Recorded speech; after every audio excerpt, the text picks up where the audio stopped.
So what makes the Anbernic RG405M the perfect handheld in 2024?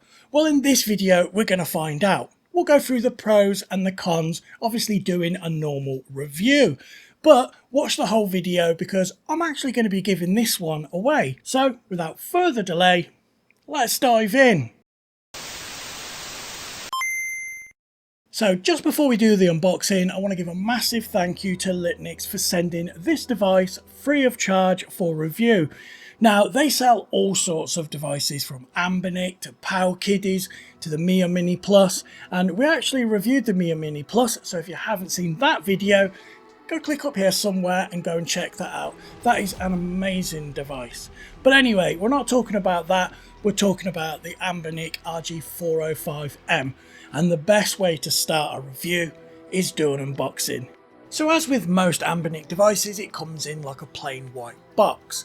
It's got the model number in the corner, which of course is the RG405M, and there's not really that much else on the box. We can see it's 128 gig, and we've got the grey one, which is more of a green to be honest, but they class it as grey.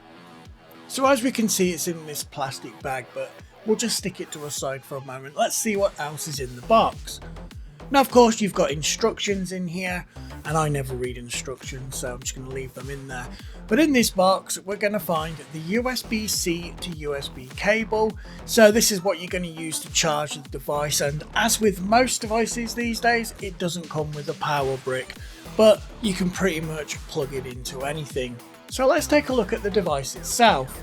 Now it's in a plastic bag, and then it has a foam pad on the front to protect the analog sticks and the screen, etc. This is on a lot of Anbernic devices. So let's take a closer look. Now, this device, when I first picked it up, it was cold to the touch because it's CNC aluminium. This of course gives the device some weight, so it really does feel like a premium device. Ergonomically, yeah, it works. It's not the most ergonomic device, but it does feel good. On the top, we've got the exit for the fan, the USB-C, the volume up and down, and the power. Now this does have an active fan. We've got the shoulder buttons at the top, and they feel okay. I would have rather have had stacked shoulder buttons, but fair enough. Then on the bottom, we've got the headphone jack, the micro SD card slot, and 2 stereo speakers. Now, the SD card is just an unbranded generic one, but it did come with 128 gigabytes, and it did have a load of content on there already, which is great to get you started. Now, these stereo speakers are actually pretty good, and we'll hear them later on in the video. Now, the analog sticks really do remind me of the Nintendo Switch, and they are Hall effect, but even though they don't have much movement in them, they still work really well. All the face buttons have a nice sort of membrane and it's tactile. Got no complaints with any of the buttons whatsoever. So let's compare it to get some sort of scale. Now this is a PSP 3000, and as you can see, it's slightly shorter. I grabbed the box here just so I can line them up better. But as you can see, it is shorter, so it is slightly smaller than a PSP 3000. If we look at the thickness, it's kind of hard to see here, but it is thinner, again, as the PSP 3000. So this is a very pocketable device, easy to slip in your pocket and take around. Now we're going to compare it to the PlayStation Vita, and this device is quite a lot bigger. So if you've got a PSP 3000 or a Vita to hand, you can kind of gauge the scale here. Now it's really hard for manufacturers to get the perfect size device. It's not too small, so it's hard to play on, and it's not too big, so it can't just slide in your pocket. And the RG405M definitely ticks the box for portability. So let's have a look at the specifications. The material, as we said before, is CNC aluminium with obviously electronic components. The operating system is Android 12, and the display is a 4-inch IPS touchscreen with a resolution of 640 by 480. The CPU is the T6 18 64-bit 8-core processor, which is running 2 A75 cores at 2 GHz and then 6 A55 cores at 2 GHz as well. The GPU is the Mali G52 at 850 MHz, and then we've got 4 GB of LPDDR4X running at 1866. The storage is got 128 GB eMMC built in. It's got Wi-Fi, it's got Bluetooth, 2.4 and 5 GHz Wi-Fi on the 802.11a BGNAC band, and the Bluetooth is 5.0. The speakers are high fidelity dual speakers, and the battery is 4,500 mAh. It supports a micro SD card up to 2 TB, but the one included with the one that LITNXT sent me is 128 GB. So one of the things I noticed straight away when I've done the unboxing is just how nice it feels in the hand. The cold touch of the metal, and it's got some weight to it. It feels like a premium product, unlike plastic ones that sometimes can feel a bit cheap and nasty. So I guess now's a good time to actually play some games on this device. Now before we get into the gameplay, let's just have a quick look at the interface because it's got Gamma OS on it now, and I highly recommend you install this. I'll put a link in the description below to a really good guide. So across the top we've got widgets, and this is where you can create shortcuts for your Android apps. And then we've got the apps themselves, so this is where they'll all be, including the Play Store to get more. Then we've got settings, and this is pretty much like a normal Android device with all the settings in there. But the star of the show is platforms, and this is where all your emulators and ROMs are going to reside. Now, as I'm going through them, we can see we've got some Mega Drive here, we've got Sony PlayStation 2, PSP, there's loads of different ones that this device actually supports. So what we'll do is we'll go into one of these now just to see how the actual ROMs themselves show up. Now of course you can scrape the cover art, and depending on which service you use will depend on how many are missing. There's actually quite a few missing here, but then again some of them might be named quite differently. So let's kick things off with the PlayStation 1, and we're going to play Mortal Kombat 4. So we're going to skip ahead to some gameplay, and we're going to listen to those speakers for the first time. Now they were recorded from the iPhone with the iPhone microphone. So let's take a listen. Round 1, fight!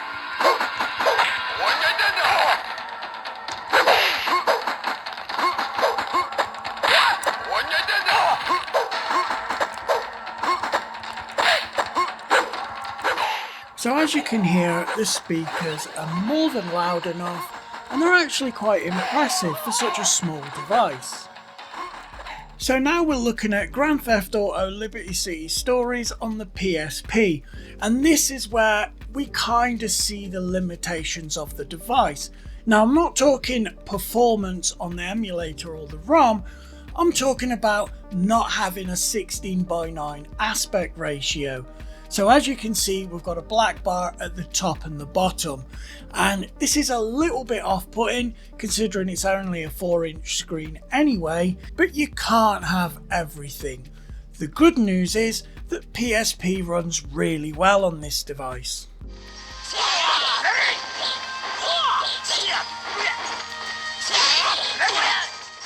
So one of the systems I was really keen to try was the Dreamcast, and this game Soul Calibur runs really well. This device is really impressing me so far. So that's enough of emulation. It's got Android. What about native Android games like Call of Duty Mobile? Now you're probably wondering how I'm managing to play these games. Now although you can play it with the built-in controllers, I've actually connected an Xbox Series X controller with Bluetooth to the RG405M because it just looks better in the video rather than me holding the device and shaking it all over the place. Now as far as how well this runs on the RG405M, I never had any problems at all. I also played PUBG off camera and never had any issues with that either. So using the RG405M for native Android games also works really well. But what if you want to play something with even better graphics and you want to turn to cloud gaming?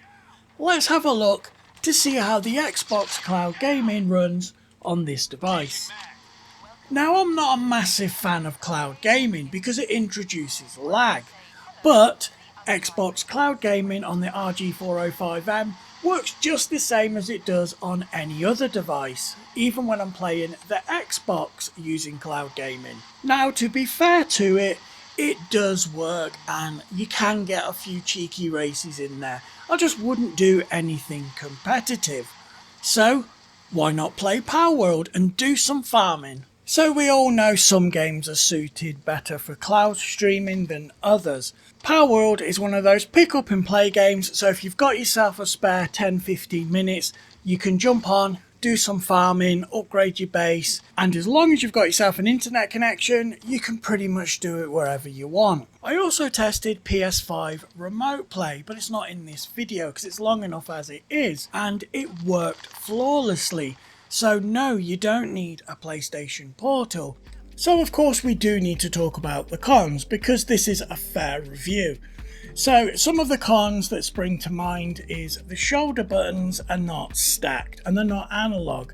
So I'd have really liked to see some analog triggers so when you're playing games that can utilise them, the experience is a lot better.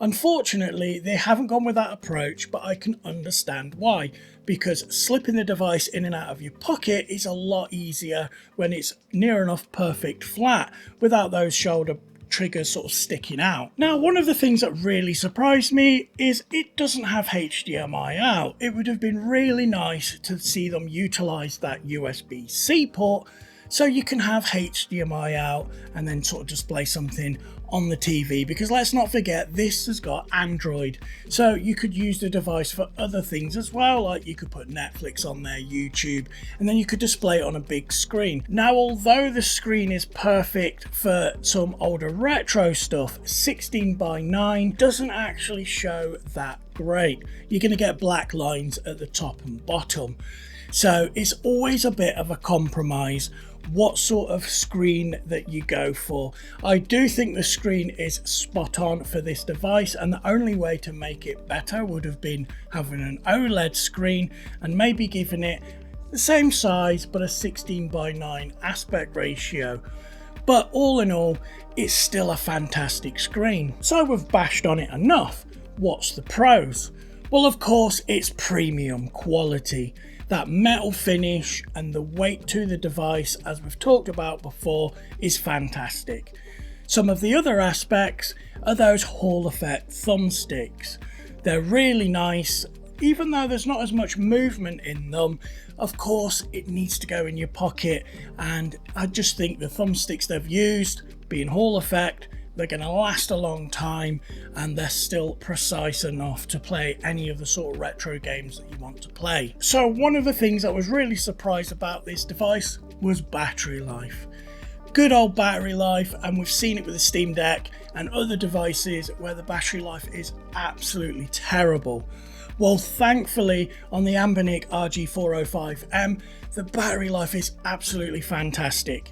So for example, if you are maxing out the performance at 100% brightness and you're playing, I don't know, GameCube games or PS2 games, whatever you're playing on there, and it's completely maxing out the CPU and the GPU, you're gonna get about 4.5 hours game time. That's double of the Steam Deck. Now this is where things get really interesting. If you dim the brightness to about 50%, and that's more than good enough for indoors, and you're playing something that's not as demanding, maybe like an indie Android game, or you've got a SNES or a Mega Drive emulator running playing one of your favourite classics, you're going to be seeing battery times of over 18 hours. And that is just unmatched when you look at Steam Deck or the Legion Go.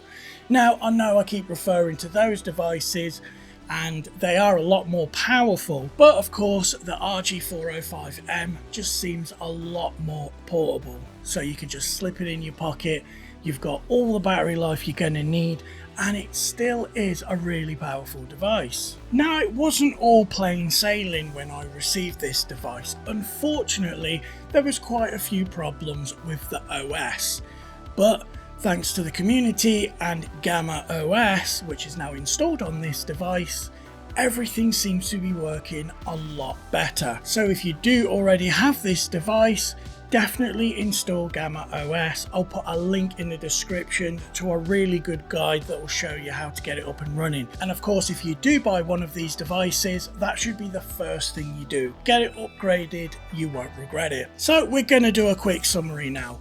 Why is the Anbernic RG405M the perfect handheld in 2024? Well, there's loads of reasons to support that. The premium quality, the fact that it can just slide in your pocket, the battery life's amazing, it's so versatile with all the things you can do because it runs on Android, then you've got all the emulators. You're not only just using this device to play games, you can watch films, you can listen to music, scroll through YouTube and Netflix. There's so much you can do on this. It's like an all-in-one solution. So as I said at the beginning of the video, I'm going to be giving away this exact RG405M. And how you enter is in the description. There's a link to the Patreon. Now, my Patreon is only $5 a month and it gives you access to so many benefits. One, of course, is the giveaways. Now, it's not just this device I'm giving away. We've got so many giveaways coming up real soon, and my plan is all the devices that I get to review will eventually then be given away on the Patreon. One of the other benefits is I have a new Discord server, but it's only for Patreons. So if you want to be in there, unfortunately, you do have to be a Patreon, because the last time I had a Discord and it was a free-for-all, everyone abused it and eventually it got nuked. So just before we end the video, I just want to thank everyone that's already joined the Patreon and then of course joined the Discord. It's great to see you guys there. Another massive thank you to LITNXT for sending this device free of charge for review so I can then give it away. And they've got a couple of other devices that they want to send me, so make sure you get subscribed, smash the like button and then hit that bell notification so you don't miss any of those future videos. And of course, giveaways. I'm JP, you've been watching Alien Gaming, and I'll catch you in the next one.